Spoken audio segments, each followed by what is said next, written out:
삼복도입니다. 좌우에 한번 이렇게 인사합시다. 삼계탕 그릇 드셨습니까?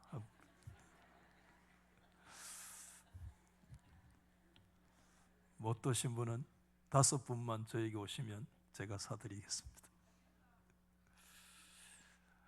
다 여름에 건강하시기를 주님의 이름으로 축원합니다. 여러분은 누군가를 또는 무엇인가를 아주 애타게 기다려 보신 적이 있습니까? 아마 과거에 아름다웠던 기억이 떠오를 수도 있고, 또는 좀 씁쓸한 기억이 떠오를 수도 있을 것입니다. 여러분 중에 강남 갔던 제비가 박씨를 물고 오듯이 어떤 좋은 소식을 아주 애타게 기다리는 분들이 있으십니까? 그것이 어떤 소식이든지는 잘 몰라도 하나님의 은혜 가운데 깜짝 놀랄 만한 좋은 소식이 영육간에 저와 여러분들에게 임하기를 예수님의 이름으로 축복합니다. 저는 목회를 하면서 정말 한 사람을 아주 애타게 기다려 본 적이 있습니다. 여자가 아닙니다. 남자입니다. 정말 애타게 기다렸는데, 제가 전임 목회지에서 첫 번째 초빙을 해서 동역했던 젊은 김 전도사가 이제 아름다운 신부를 얻어서 결혼을 하게 되었는데, 저 경산 자인의 어느 교회의 아가씨와 결혼을 해서 토요일 오전 11시에 주례는 그 목사님이 하시고 또 저는 그 결혼 예식에 기도를 담당하게 되어서 우리 교회 유치원 버스와 구형과 똑같은 버스를 타고 일찍이 출발을 해서 저 경산 자인의 1시간 전에 가서 도착을 했습니다. 11시가 되었는데 결혼 예식이 시작이 안 되는 거예요. 왜냐하면 혼주 신랑의 아버지가 인천에 목회하시는 목사님인데 토요일 날 비행기를 놓쳤대요. 그렇게 해서 언제 경산 자인회까지 오실런지 기약이 없다는 거예요. 그 교회 바로 앞이 소나무 동산인데 원근 각처에서 모여왔던 사람들이 소나무 그 동산에 335 앉아서 시간 이제 그분이 오시도록 기다리는데 10시부터 3시간을 기다려서 오후 1시까지 제가 기다렸는데도 언제 오실지 아직 모르겠대요. 30년 전 얘기입니다 벌써. 그래서 제가 김전도사한테 가서, 김전도사 뭐 성인인데 아버지 없이 결혼하면 안 되겠나 이랬더니 그 김전도사가 정색을 하면서 목사님 절대 안 됩니다. 자기가 안 된다고 그러는데 제가 장가가는 것도 아닌데, 그러니 혼주가 언제 오실지 모르니 점심 식사를 언제 할 수도 없는 거예요. 그래서 그냥 마냥 시간이 지나가는데 혼주가 몇 시에 오셨는가 하면 거의 오후 4시에 오셨어요. 그래가지고 결혼식을 마치고 점심을 먹어야 될 거 저녁을 먹고 김천에 도착을 했더니 해가 졌던 그런 기억이 있어요. 나중에 김전도사가 교회에서 설교를 하면서 눈물로 자신의 삶을 간단히 간증을 하는데, 자신의 어머니 일찍 돌아가시고 사춘기 때 아버지와의 관계가 뒤틀려져 가지고 굉장히 원만하지 못했는데, 이제 정말 아름다운 신부를 얻어서 결혼하는 마당에 어머니도 안 계신데 아버지까지 없는 이 결혼 예식은 도저히 못하겠다는 거예요. 그래서 기다리기를 장작 6시간을 기다려가지고 그렇게 결혼 예식을 했는데 그때 그 김전도사가 설교 시간에 그 얘기를 하더라고요. 성도 여러분, 그때 제가 6시간, 7시간 기다리는 그 동안에 나는 한번 죽었습니다. 죽었대요, 그때 자기가. 그러면서 눈물로 그렇게 간증하는 설교를 들으니까 내 마음이 그럴 수 있겠구나 하고 깊이 이해를 했던 그런 기억이 저에게 있습니다. 여러분, 오늘 본문 마태 25장의 말씀은 결혼잔치가 중심이 되어지는 예수님의 비유의 말씀인 거 우리가 잘 알고 있고요. 오늘 이 말씀을 우리가 흔히 열처녀 비유다 이렇게 얘기하면 우리 예수 좀 믿는 분들은 그냥 다 알고 있는 그런 얘기인데요. 여러분, 그런데 이 성경을 가만히 보면 이 말씀이 결혼을 정작 배경으로 하는 비유의 말씀이지만 정작 신랑과 신부가 이 말씀의 주인공이 아니다라는 특징을 가지고 있는 것입니다.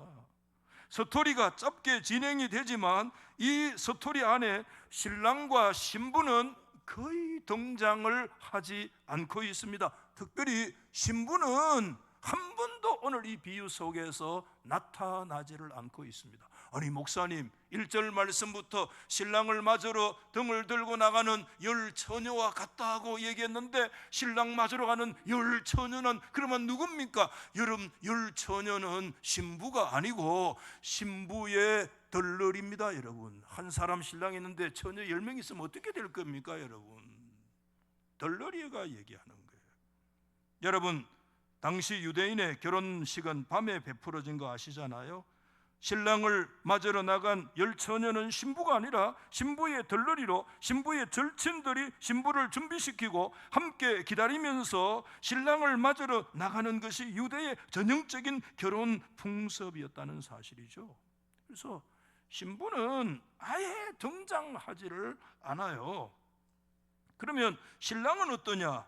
신랑은 오늘 이 비유 전체의 어떤 긴장 관계를 우리 가운데 유지하고 있는 거 사실이지만 신랑 또한 전면에 나타나지 않고요.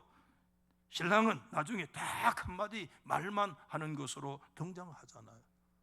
이제 나중에 혼인잔치의 문이 닫혔습니다. 그때 미련한 5 처녀들이 와가지고 막 문을 두드리면서 여러분 유명한 kyrie kyrie 주여 주여 문 열어주시오, 회민 우리 왔습니다, kyrie kyrie 문 열어달라고 아주 절박한 음성이 오늘 여러분 11절 말씀에 나타나 있잖아요.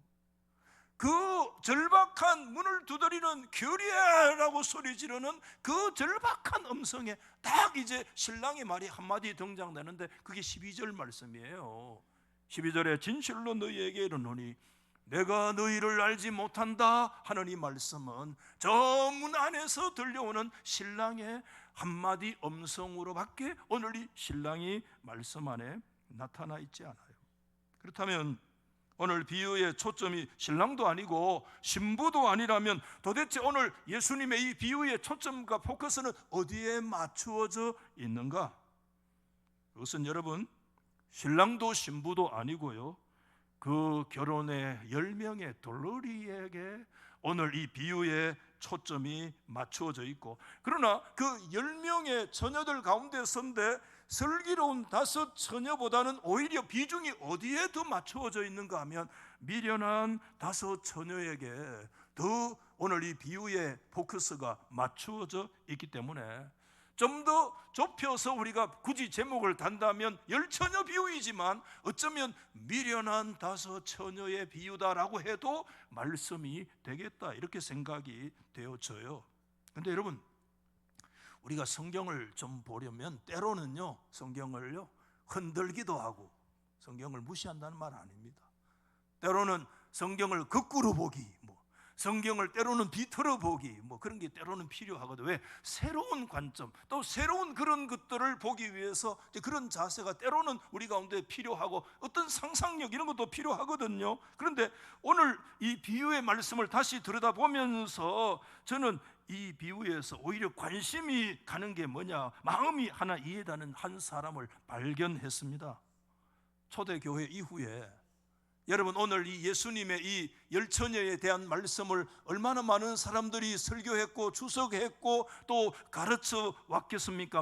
그러나 이 한 사람에 대해서는 별로 관심을 갖지 못했다, 이렇게 생각이 되어지는데, 왜 그러냐면 그 사람은 직접적으로 나타나지 아니하고 사실 간접적으로 나타나고 있는 사람이기 때문에 그래요. 여러분, 그 사람이 누구일까요?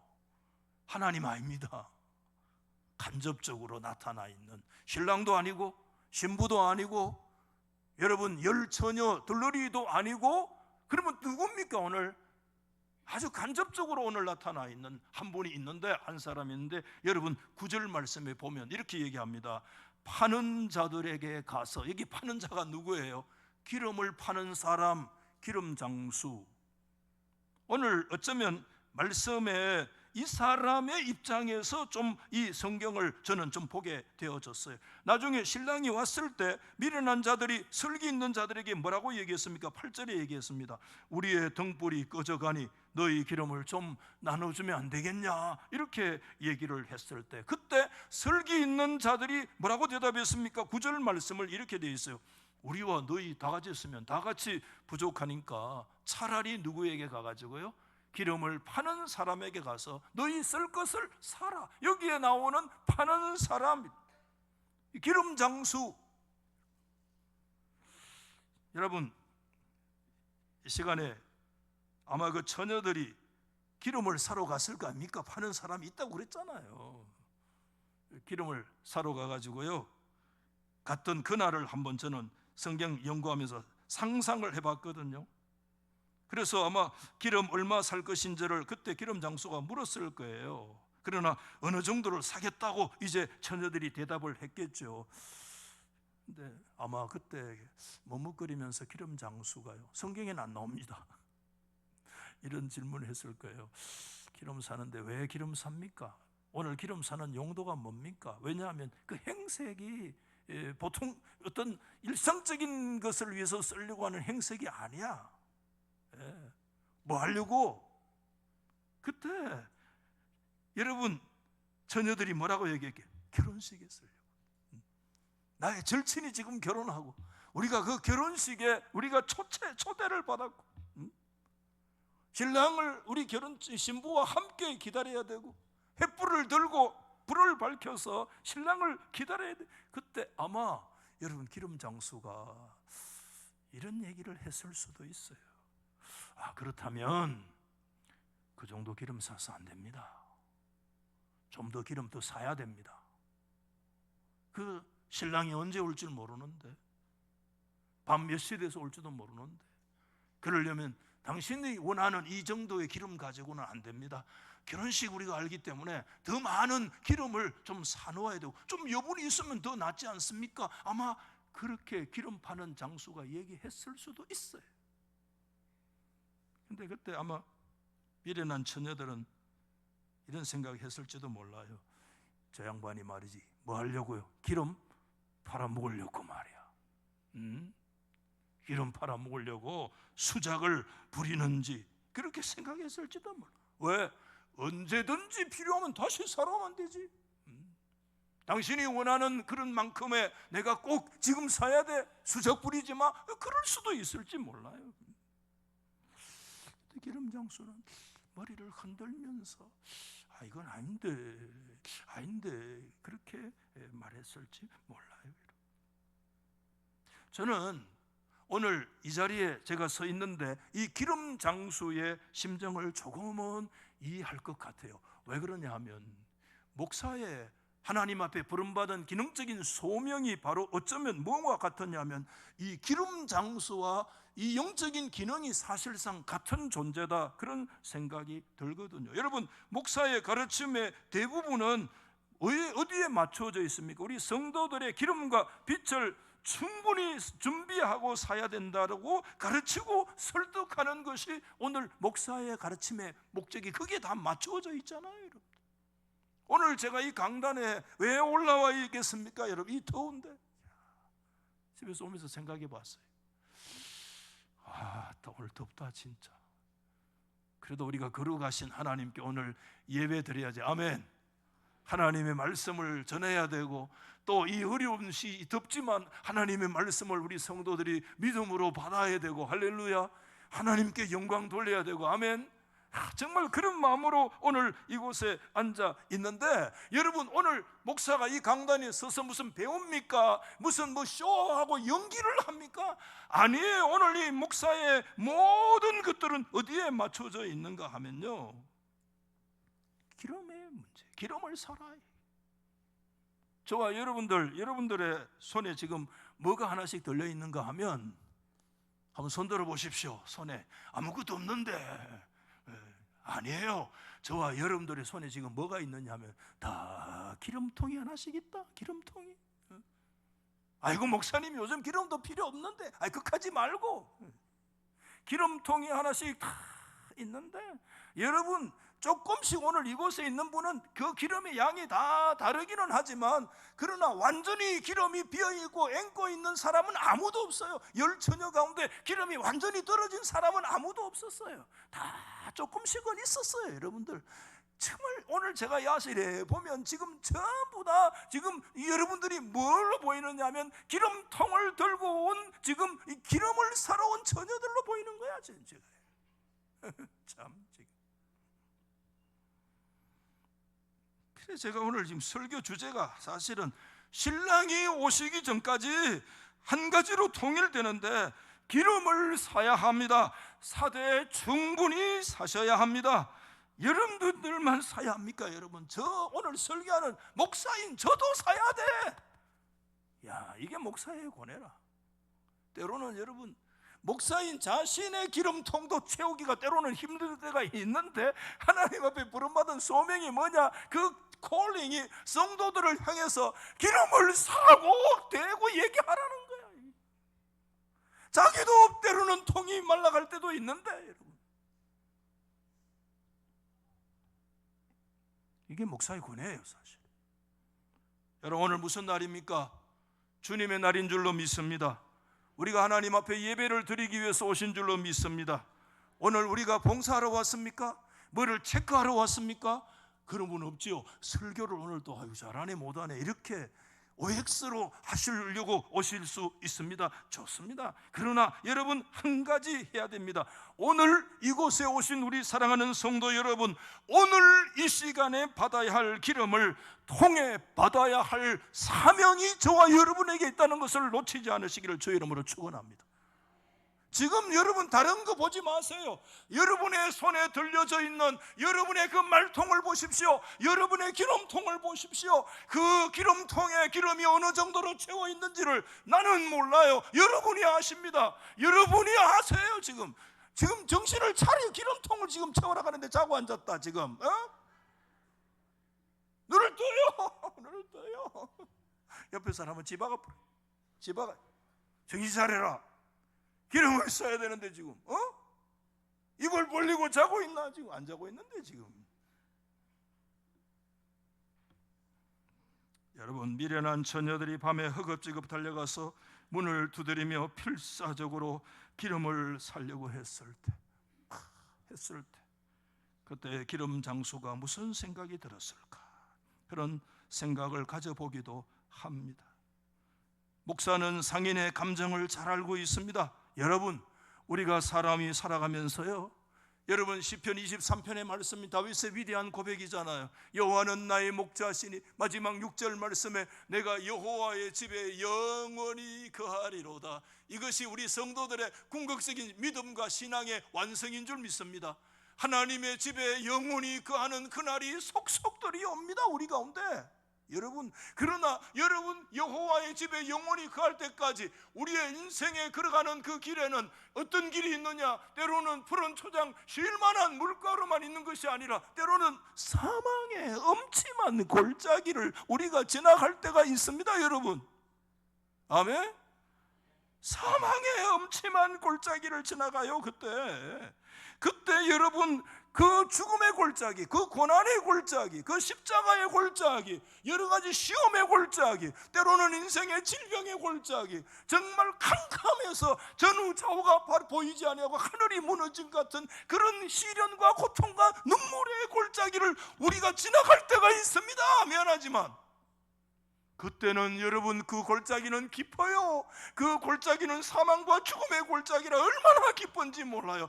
캄캄합니다. 캄캄합니다. 여러분, 아무리 불을 밝혀도 그 골짜기에서는 불이 안 봐요. 환하게 안 돼요. 여러분, 그때 더 불이 환하게 필요할 줄로 믿습니다. 그때 더 기름이 많이 필요합니다. 여러분, 우리 인생에서.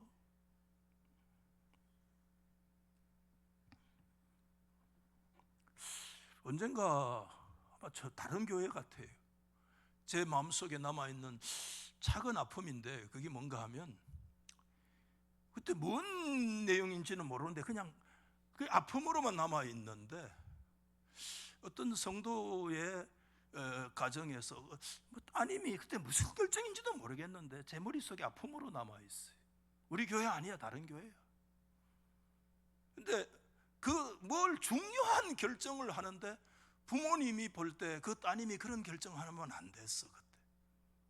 그래서 아무리 부모가 말려도 그 따님이 부모 말을 안 듣는 거예요. 그래가지고 그분이 이제 저에게 이제 부탁을 한 거예요. 목사님이 한번 만나보면 말 듣겠다. 야, 여러분, 두 가지 감정이 듭니다. 그때 감사하기도 하고, 목사가 말해가 안 들으면 또 어떻게 하겠나? 여러분, 목회하다 보면 목사가 이렇게 권면을 했을 때 여러분, 그 말씀에 순종하고 마음을 바꾸고 생각을 바꾸고, 여러분, 그것도 하나님의 큰 은혜입니다.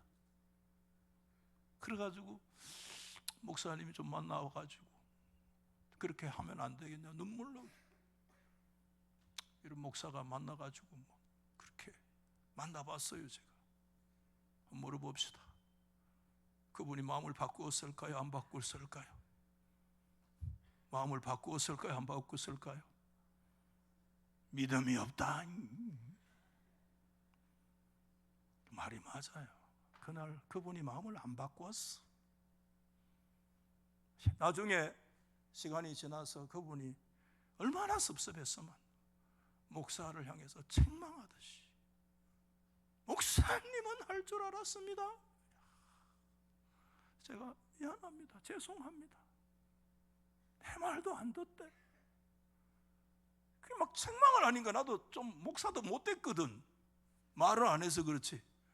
속으로 어떤 생각이 들었는가 하면, 부모가 30년 해도 안 됐는데 목사 30번 해서 되겠나? 그런 생각이 들었는데 내가 그 말을 입에 했겠습니까? 안 했겠습니까? 그 말을 하면 안 됩니다, 여러분. 그 말을 하면 그 불신앙입니다, 여러분. 시험 들읍니다, 여러분. 그래서 목구멍에 올라왔고 생각도 들었고 못된 생각이지만 그 말을 안 했습니다. 오히려 기도했어요. 가슴 아프더라고요. 목사가 말을 해서 들으면 얼마나 좋겠습니까? 저는 오늘 제가 왜 이 말씀을 여러분에게 드리는가 하면, 우리 인생을 살아가면서요, 우리는 기름이 필요한데 그날에 사야 할 기름을 그날에 사야 될 줄로 믿습니다.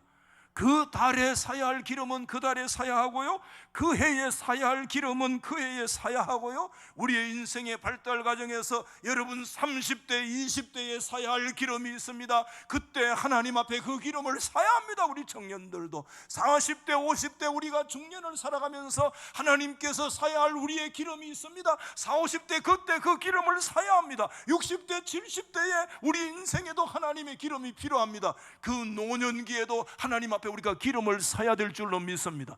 때로는 여러분, 은퇴한 이후에도 내가 여호와의 집에 영원히 살리로다 하는 그 순간이 오기까지 하나님의 백성들은 그때마다 사야 할 영적인 기름이 있는 줄 믿으시기를 바랍니다.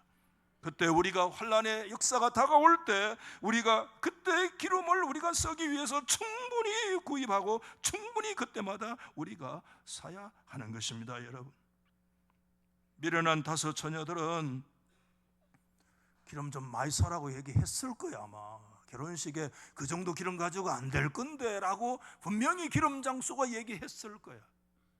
목사가 얘기했을 거야. 시간마다 더 기름을 사야 된다고.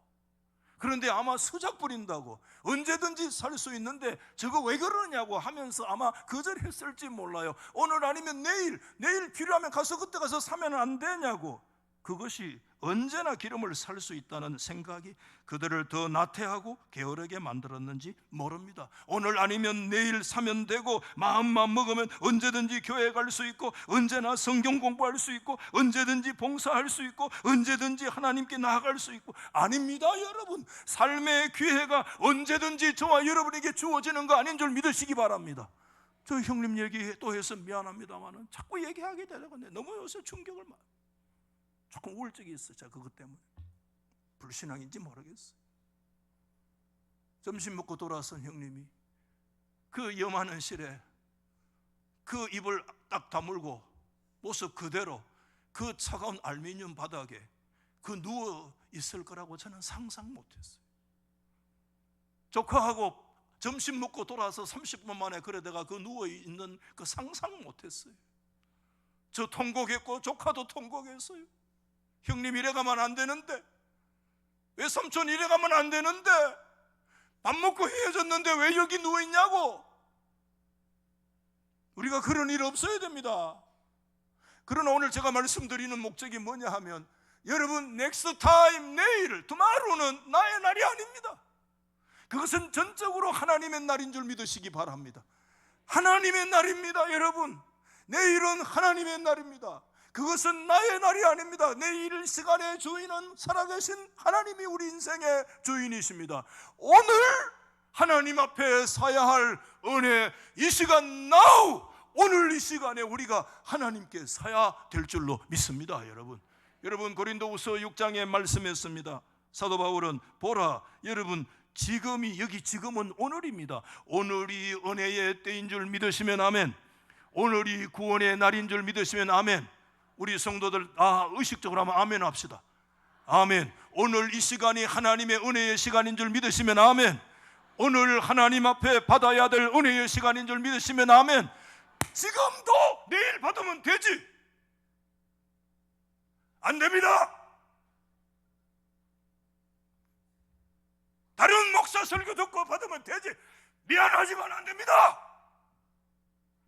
Now and here. 오늘 이 시간이 하나님의 은혜의 시간이고, 오늘 이 시간이 하나님의 구원의 시간인 줄 믿으시면 아멘. 오늘 이 시간 부족해도 기름 사라고 할 때, 오늘 이 시간에 하나님이 나에게 주시는 기름을 오늘 우리가 사야 합니다. 오늘 사야 돼요. 내일 더 훌륭한 사람 만나가 더 사면 다행이지만 오늘 살 건 오늘 사야 돼. 오늘 이 시간에 앉혀주셨잖아. 오늘 이 시간에 세워주셨잖아. 오늘 하나님이 나에게 주시는 기름을 왜 자꾸 미룹니까? 왜 세상의 헛된 스승을 쫓아갑니까? 기름장수 목사 박창식, 기름 좀 더 사라. 수작 부리지 마라. 설교나 똑바로 해라. 방송에 보니까 더 좋은 설교 많대. 아닙니다. 미안하지만 여러분, 오늘 이 시간에 예수님의 이름으로 기름 사는 저와 여러분 되시기를 주의 이름으로 축복합니다. 여러분, 이사야 선지자는 55장 1절에 오호라 너희 목마른 자들아 물로 나오라, 돈 없는 자도 오라, 너희는 와서 먹되 돈 없이 값없이 와서 포도주와 젖을 사라. 자, 이 말씀을 준비하면서 우리가 너무 이 비유는 잘할 때문에 설명 필요 없어요. 그래서 질문을 다시 던졌어요. 오늘 이 유명한 비유, 너무나 잘 아는 비유에서 주제가 기름이라면 도대체 여기에서 말하는 기름은 도대체 뭘 상징하는 것인가? 가장 기본적인 질문 아니겠어요? 그 질문을 던져봤어요. 요새요 여러 가지 도움을 많이 받을 수 있어요. 그 정말 여러분 저보다 뛰어난 세계적인 학자들이, 신약 학자들이 수천 명 수백 명 되거든요. 그분들은 이 기름을, 이 성경을 어떻게 해석했는가 딱 기본에 5가지로 딱 요약이 나와요. 첫 번째 누구냐면, 첫 번째는 크레이그 블룸버그 훌륭한 학자입니다. 비유 해석이라는 책을 쓰신 분이에요. 이 사람은요, 기름이 뭐냐? 한번 따라 하십시다. 기름은, 입을 열어보세요. 기름은 성령이다. 기름은 성령. 기름 하거든 첫 번째 떠올리는 거 뭘 떠올려야 돼? 성령이기 때문에. 그래서 제가 성령을 준비하라 이렇게. 여러분, 기름은 성령이기 때문에 신앙생활에서 가장 중요한 요소는 성령 받는 것입니다.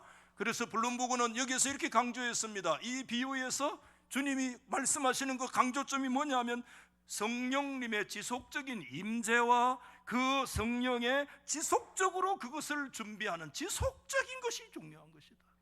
어제 성령 충만했으면 오늘 성령 충만합니다. 그 성령의 임재하심의 지속적인 임재의 은혜가 저와 여러분에게 임하시기를 주 이름으로 축원합니다.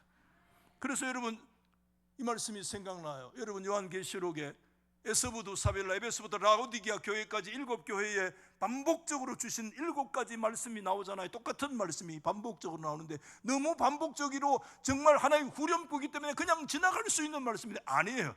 무슨 말씀이에요? 요한계시록에 나오는 7가지 말씀이 뭐죠? 요한계시록 2장부터 나타나는데 귀 있는 자는 뭐라고요? 성령이 교회들에게 하시는 말씀을 뭐하라? 들을지어다. 들으라는 거, listen. 하나님의 말씀을 들어야 됩니다. 뭐하는 사람은, 귀가 있는 사람은 누가 하시는 말씀입니까? 성령이 교회들에게 하시는 말씀. 여러분, 요즘 우리 주일학교 올 여름 성경학교 주제가 인생 최고의 코치 예수인데 지금 파리 올림픽이 있어가지고 그걸 지금 비유해가지고 코치가 진짜 누구냐? 예수가 코치라고 얘기하면서 그게 매우 중요한 핵심을 가르치더라고요. 영어로 한번 따라합시다. I am the church. 내가 뭐다? 교회다, 이런 뜻이에요. 제가 그런 말씀 여러 차례 드리잖아요. 교회 해가지고 건물 상징 떠오르는 것이 가장 큰 이단이라고. 교회는 건물 아닙니다. 교회는 빌딩 아닙니다. 예수 그리스도로 구원받은 내가 I am the church, 내가 교회인 줄 믿으시면 아멘. 오늘 성령님은 교회의 말씀, 건물에 말씀하시는 게 아닙니다. 성령님은 교회인 저와 여러분에게 오늘 이 시간에 말씀하시는 줄 믿으시면 아멘. 성령님이 말씀, 여러분, 이 편지는 누가 전해줘요? 사도 요한이 기록을 해가지고 각 교회에 보냈습니다. 그들이 윤독했습니다. 돌아가면서 편지를 읽었습니다. 그러나 여러분, 그 편지를 읽고 사도 요한이 쓴 거 아니에요. 그 편지는 진짜 그 교회, 그 성도에게 누가 말씀하시는가 하면 성령님이 말씀하시는 줄 믿으시면 아멘. 오늘 목사가 설교하지만 아니에요. 오늘 우리 가운데 성령의 음성을 주시는 분은 오늘 말씀의 주인이신 성령님이 교회인 나에게 주시는 말씀을 들을지어다. 그러므로 오늘 기름은 뭘 얘기하느냐? 성령님의 역사를 준비해라. 할렐루야. 두 번째는 기름은 뭐냐? 신앙을 준비하라. 준비된 신앙이라. 그런 뜻을 말씀해 주고, 이 엘리슨과 데이비스의 얘기인데요, 신앙생활에서 준비성과 경각심으로 해석을 하게 되어졌습니다. 다섯 처녀, 여러분, 기름이 뭐냐? 예수님의 재림에 대한 성도들의 준비된 상태라고 하는 것을 말씀을 해주고 있는 것입니다. 여러분, 예수님은 오늘 이 말씀 마태 25장 이전에 저 앞에 마태복음 7장이 산상보훈이라고 그러잖아요. 5장, 6장, 7장이잖아요. 그때 예수님이 그런 얘기했어요. 무슨 말씀했는가 하면 너희가 주여 주여 주여 하면서 선지자 노릇하고 귀신 쫓아내고 능력 행하고 막 그랬잖냐. kyrie kyrie 주여 주여 주여 그랬잖아요. 입만 열면 주여 주여 그랬잖아요. 근데 마태 7장 23절에 그때 내가 그들에게 밝히 말하되 내가 너희를 도무지 알지 못하니 불법을 행하는 자들아 내게서 떠나가라고 말씀하셨습니다. 오늘 7장에 이 하신 말씀이 1차 오늘 25장에 예수님께서 말씀하십니다. 그때 문이 닫혀서 와가지고 처녀들이 주여 주여 했습니다. 7장에 주여 주여 했던 그 주여가 여기에서는 긴박한 주여입니다. 문이 닫혔을 때의 주여입니다. kyrie kyrie 주여 우리가 왔습니다. kyrie kyrie 그랬습니다. 문은 닫혔습니다. 그때 주님이 말씀했습니다. 7장에 하신 말씀을 한 번 더 반복합니다. 나는 너희를 알지 못한다. 말씀이 있습니다. 여러분, 오늘 준비된 믿음, 이거 하나님 앞에 세울 수 있기를 예수님의 이름으로 축원합니다. 세 번째는 지속적 헌신을 얘기한다. 이게 여러분 마이클 윌킨스 같은 신학자의 얘기입니다. 여기에서 기름은 신앙과 삶의 지속적인 헌신과 관련되어 있다는 거예요. 기름이 떨어지지 않도록 준비하는 것은 지속적인 신앙과 헌신의 삶을 의미해 주고 있다는 것입니다. 여러분, 우리의 신앙의 헌신은 어느 한순간에 목사님 내가 20대 30대 옛날 자꾸 팔아먹고 하면 안 돼요. 오늘 이 시간에 하나님을 향한 거룩한 믿음의 헌신이 저와 여러분에게 드려지기를 예수 이름으로 축원합니다. 여러분, 예수님은 요한계시록의 말씀을 해 주셨잖아요. 2장 5절 말씀에 어디서 떨어졌는지 생각하고 회개하여 처음 항이 뭡니까? First love, 너의 처음 사랑을 회복하라고 말씀해 주셨습니다. 성도 여러분, 우리의 처음 사랑, 우리가 하나님 앞에 부름받았을 때의 처음 사랑, 그때 하나님 앞에 직분을 받았을 때 눈물 뿌리며 헌신하려고 다짐했던 그 믿음의 각오들, 여러분, 이 처음 사랑이 지속적으로 저와 여러분 속에 일어나기를 예수님의 이름으로 축원합니다. 네 번째는 뭐냐 하면 도덕적인 준비된 도덕. 신앙은 도덕을 배제하지 않습니다. 도덕으로 구원받지 않지만 윤리와 도덕을 배제하지 않습니다. 예의를 배제하지 않습니다. 오늘날 예수 믿는 사람들 너무 행동을 함부로 해요. 너무나 은행을 함부로 해요. 세상에서 요즘 그렇게 얘기하면 전부 다 명예훼손감이 교회에 난무할 수 있어요. 준비된 도덕을 가져라. 준비된 도덕이 필요하다. 영적으로 준비된 신랑을 맞이할 준비를 처녀들이 정말 도덕적이고 영적인 준비를 하라. 마지막 다섯 번째가 뭐냐 하면 진정한 구원의 신앙을 가져야 된다는 거예요. 오늘 이 말씀이. 여러분, 진정한 구원신앙, 진짜의 구원신앙. 오늘 성도 여러분, 저와 여러분 진정한 진짜 신앙, 구원받는 신앙 오늘 가질 수 있기를 예수 이름으로 축복합니다. 진짜 신앙이 가져야 된다는 거예요. 오늘 이 다섯 가지를 하나로 요약하면 다른 거 아니에요. 저와 여러분의 준비된 상태를 말씀하고 있습니다. 그렇기 때문에 오늘 예수님도 마지막 결론으로 이렇게 13절에 얘기하셨잖아요. 그런즉 뭐 해라요? 깨어 있어라. 그날과 그때를 알지 못한다. 여기 깨어 있어라는 이 말씀은 잠자지 마라 그런 뜻 아닙니다. 오늘 이 말씀은 여러분 5절 말씀에 보면 그때 다 잤어요. 미련한 다섯 처녀만 잔 거 아닙니다. 5절 말씀에 뭐라고 그랬습니까? 신랑이 드디어 오기 때문에 다 뭐 했죠? 졸며 잤어요. 10처녀도 다 졸며 잤어요. 여러분. 그러나 여러분, 하나님 앞에 우리가 예수 믿다 보면 항상 막 고속도로 하이웨이를 달려가면 좋겠습니다. 그런 사람들 되기를 소망합니다. 그런데 우리의 현실은 그렇지 않아요. 때로는 뭡니까? 깜빡깜빡한다. 깜빡깜빡하는 분만 아멘. 잠자는 거 말고 영적으로 나는 충만하다 독수리처럼 좋아요. 그거 너무 감사해요. 그런 분들 할렐루야. 여러분 그렇지 않고 때로는 넘어지고 쓰러지고 10처녀 다 미련한 5처녀만 잔 거 아니야. 슬기로운 5처녀도 때로는 넘어지고 자빠지고 깨지고 넘어지고. 그러나 그때마다 뭐 했는 줄 압니까? 한번 더 하십시다. 아이고 해봐요. 아이고 이래서 안 되지. 내 기름통에 기름이 너무 말랐네. 주여 주여 주여 내가 이 모양이 되십니다. 나를 살려주십시오. 나에게 다시 믿음을 더하시옵소서. 성령의 기름을 부어주십시오. 나에게 다시 한번 믿음의 거룩한 열정과 지속적인 헌신의 역사가 일어나게 하시고 거룩과 성결의 삶들이 나에게 일어나게 하시고 진정한 신앙으로 나를 채워주시옵소서. 다시 그때마다 주님이 저와 여러분을 채워주실 줄 믿으시면 아멘. 그러다가도 또 빡빡한다. 또 정신 차리고 부쩍 차리고 일어나가지고 주여 주여 회개합니다. 주여 주님이 오늘 오실지 모르는데 주여 내가 너무 방심했습니다. 내가 너무 나태했습니다. 나를 깨워주시옵소서. 가슴을 치면서 다시 하나님 앞에 서는 이게 우리 신앙의 삶이에요. 여러분, 다 졸며 잘세. 그러나 여러분 영적으로 깨어있기를 나사렛 예수 이름으로 축복합니다. 그때마다 다시 기름을 준비하십시다. 오늘 이 시간에 주시는 하나님의 기름을 예수 이름으로 준비하십시다. 말씀을 마치는데, 여러분, 자신의 기름은 자신이 준비해야 합니다. 죄송하지만 목사가 여러분의 기름을 준비해 드리지 못합니다. 여러분의 기름은 여러분이 하나님 앞에 나가서 여러분이 1대1로 다이다이 쳐야 돼요. 하나님 앞에 가서 계산하고 회개하고 내려놓을 거 내려놓고, 하나님 앞에 청산할 거 청산하고, 하나님이 주시는 그 기름을 여러분이 받아 여러분이 채워야 하며, 목사 좀 도와줄 수 있을지 몰라요.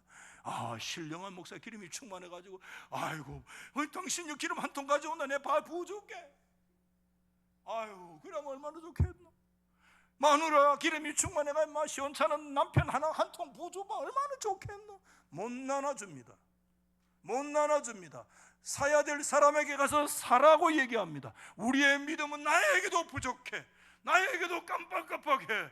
내가 이 끝까지 하나님이 주시는 은혜의 기름으로 살아가는 게 내 인생이야. 내가 네 인생 책임 못 져요. 너의 인생을 책임 못 져요. 너의 인생을 책임지는 것은 하나님이야. 하나님께 가서 기름을 사야 합니다. 여러분, 오늘 이 시간에 예수 이름으로 살 수 있기를 주의 이름으로 축복합니다. 그건 뭘로 사느냐? 돈 필요 없습니다. 여러분, 무슨 자격 필요 없습니다. 돈이 하나 딱 있으기 뭐냐면 예수 이름 돈 들고 나가면 돼요. 예수 이름의 권세 들고 나가면 묻지도 아니하고 따지도 아니하고, 주여 내가 이 모양이 됐습니다. 완전히 앵꼬나기 직전입니다. 내가 죽게 되었습니다. 이게 내 모양 맞습니까? 이게 목사 맞습니까? 하나님 앞에 엎드려서 눈물 뿌릴 때 하나님은 묻지도 아니하고 따지지 않고, 그날 하나님께서 믿음의 거룩한 기름을 우리 가운데 채워주실 줄로 믿습니다. 여러분, 하나님이 주시는 그 믿음의 기름, 오늘 저와 여러분들 다 채웠어요. 오늘 이 자리는 혼인잔치에 오신 들러리야. 우리가 사실은 신부거든. 비유로 말씀, 우리 속에 있는 이 기름통에 여러분, 성령의 기름 할렐루야, 믿음의 기름 아멘, 지속적인 헌신의 기름 아멘, 거룩과 성결의 기름 아멘, 하나님을 향한 진정한 믿음의 기름 가득 채웠어. 할렐루야. 고난과 역경이 깜빡할 때 그때 오히려 더 환하게 밝히는 그런 역사가 예수 이름으로 일어나기를 축원합니다. 오늘 옛날 노래 좀